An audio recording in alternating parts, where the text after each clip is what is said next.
Baik, akhirnya sudah bergabung pemirsa Koordinator Pusat BEM seluruh Indonesia Muzamil Ihsan. Ihsan baru saja kembali dari istana. Langsung saja, apa kabar yang dibawa dari istana? Ada kabar penting tidak? Oke, saya rasa saya berada di sini itu menggeser dari kegiatan yang ada di istana karena saya rasa pembicaraannya belum mengkerucut terhadap solusi dari persoalan yang kami sampaikan, Kak. Sehingga saya memilih untuk hadir di sini walaupun tadi ada sedikit ya protokoler yang panjang sehingga kita lama untuk berhadir di sini, Kak. Saya rasa ya memang bertemu dengan siapa tadi di istana? Tadi kita bertemu oleh Menteri Sekretaris Negara, kemudian Menteri Pendidikan Tinggi sama Wakil Menteri Sekretaris Negara. Dalam 2 hari ini kan sibuk ya. Mahasiswa akhirnya diundang, ayo kita rembuk. Merasa itu sudah ada wadah setidaknya untuk menyampaikan aspirasi dan ada optimisme tidak setelah itu bahwa ini betul-betul akan ditindaklanjuti?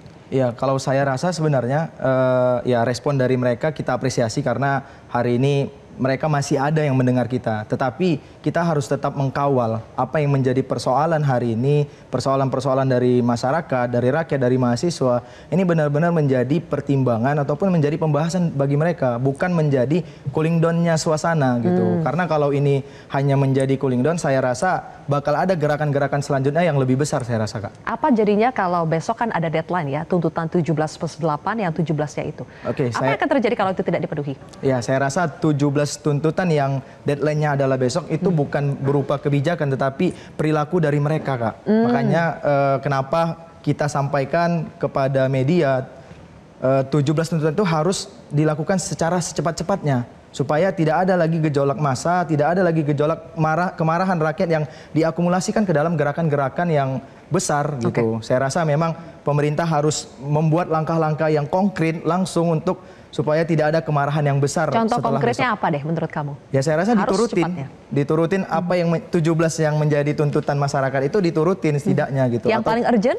Yang paling urgent saya rasa tunjangan DPR coba dideskripsikan apa yang dikurangin untuk kemudian bisa meredakan suasana. Kemudian aktor-aktor politik yang oknum-oknum politik di DPR yang komunikasi publiknya yang sangat buruk. Saya rasa ini jangan dinonaktifkan tetapi dipecat secara langsung karena inilah awal mula konflik yang terjadi sehingga masyarakat merasa sudah muak terhadap wakilnya di DPR. Oke, setidaknya kalau 2 itu dipenuhi itu seperti sudah ada quick win ya, sudah ada kita bisa optimis nih untuk yang selanjutnya. Ya, tapi saya berharap bukan 2, Kak, 17 itu benar-benar dipertimbangkan oleh pemerintah hari ini. Itu yang kita harapkan. Oke, Pak Soleman, terakhir di Anda, kalau narasinya adalah kita hari ini siapa penumpang gelap dan penumpang gelap mungkin akan terus memanfaatkan situasi kalau persoalan utamanya tidak reda-reda. Persoalannya adalah apakah penumpang gelap itu bisa diidentifikasi juga jauh-jauh hari dan diantisipasi. Tidak bisa.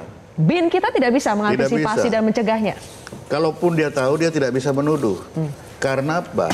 Di kita ujungnya itu adalah perbuatan. Lah perbuatan pasti dilakukan oleh orang-orang lapangan yang kecil-kecil yang ditangkap itu sekarang. Ya inilah risiko. Jadi kalau masih kita mengambil langkah-langkah demo seperti ini, yang menjadi korban utama yaitu yang kecil-kecil yang sekarang. Maksudnya gimana? Masa teman-teman nggak boleh demo? Ya boleh aja. Tetapi risikonya ini. Karena apa? Sistem hukum kita tidak bisa menjangkau orang yang berpikir. Padahal yang namanya si dalang pasti yang memikir. Yang berpikir mana ada? Nggak ada. Yang paling itu sekarang hanya operator di lapangan aja? Pasti itu, operator di lapangan termasuk yang membuat konten yang bisa dijaring dengan ITE. Jadi hanya 2, KUHP dan ITE, itu aja. Nah kalau KUHP dan ITE, KUHP sekarang, ITE sekarang itu Lokataru, dan kalau KUHP ya itu yang di bawah. Baik. Ya itulah yang korban kalau kita masih menggunakan demo. Tapi sedikit nih di luar intelijen ya. Tapi Pak Soleman setuju dong kalau akar masalahnya itu harus diselesaikan. Kalau saya sangat setuju. Satu-satunya jalan ya akar masalahnya diselesaikan. Masalahnya kalau tidak selesai, ya itu dia. Pak Soleman. Oke. Prof Burhan sebelum ke Mbak Yeni Wahid. Jadi Prof Burhan, apa pembelajaran penting yang bisa kita petik dan perbaiki dalam situasi hari ini? Bad crisis, good policy. Jadi kalau kita belajar dari pengalaman banyak negara yang juga mengalami krisis, itu pembelajaran terbaik adalah kalau ada krisis, kita justru mendapatkan peluang untuk melakukan reform.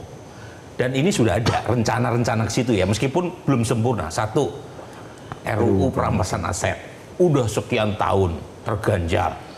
ini kesempatan emas nih untuk kita desakkan, kemudian ketok palunya. Kemudian pengurangan tunjangan yang tidak perlu. Tadi saya sebut ya, Indonesia ini gaji pokok dan tunjangannya buat anggota DPR itu tertinggi sedunia. Di mana-mana itu hanya antara 5 sampai 10 kali lipat dibanding rata-rata pendapatan warganya. Indonesia 42 kali lipat. Jadi kita negara dengan tingkat ketimpangan yang sangat tinggi antara rakyat dengan wakilnya. Baik. Nah, ini kesempatan emas. Oke. Tapi yang menurut saya paling krusial supaya tidak menimbulkan bom waktu di kemudian hari adalah realokasi anggaran. Jadi kalau ada anggaran yang tidak terlalu penting untuk tadi ya memulihkan ekonomi rakyat, sebaiknya dipikirkan ulang. Oke. Supaya tadi tidak memunculkan kegelisahan di tingkat massa berkaitan dengan tekanan ekonomi. Baik, oke. Time is ticking. Mas Burhan bilang ada bom waktu ini. Hati-hati Mbak Yeni. Jadi pesan Mbak Yeni apa ya? Kita sama-sama warga saling mengingatkan juga, tidak ada salahnya kita semua di sini mengingatkan juga kepada pemerintah. Apa yang bisa Mbak Yeni ingatkan, sampaikan? Jadi saya rasa kita semua sepakat di sini bahwa akar permasalahannya adalah soal ketidakadilan yang dirasakan oleh masyarakat.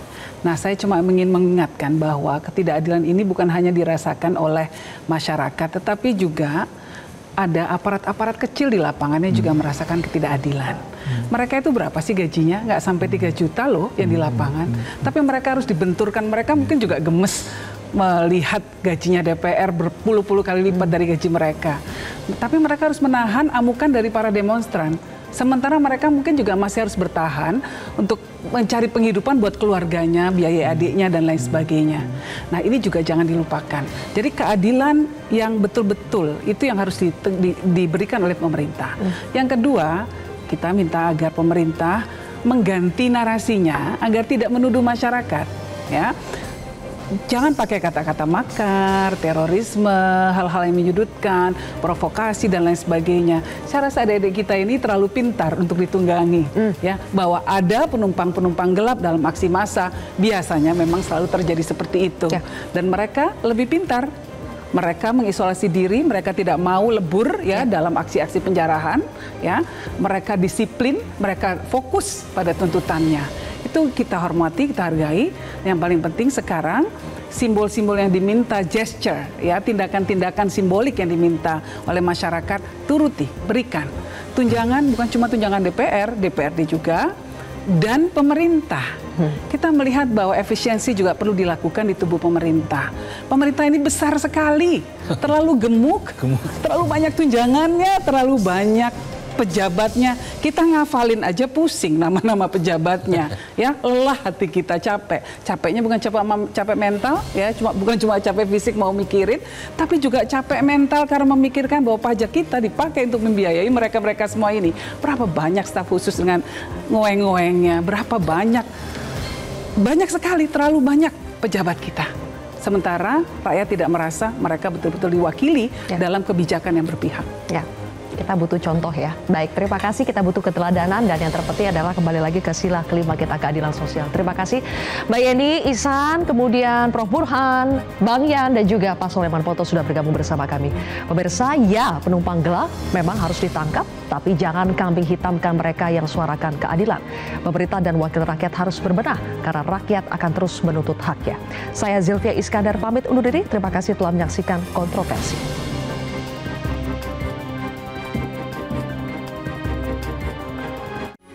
Metro TV. Jelajahi cara baru mendapatkan informasi. Download Metro TV Extend sekarang.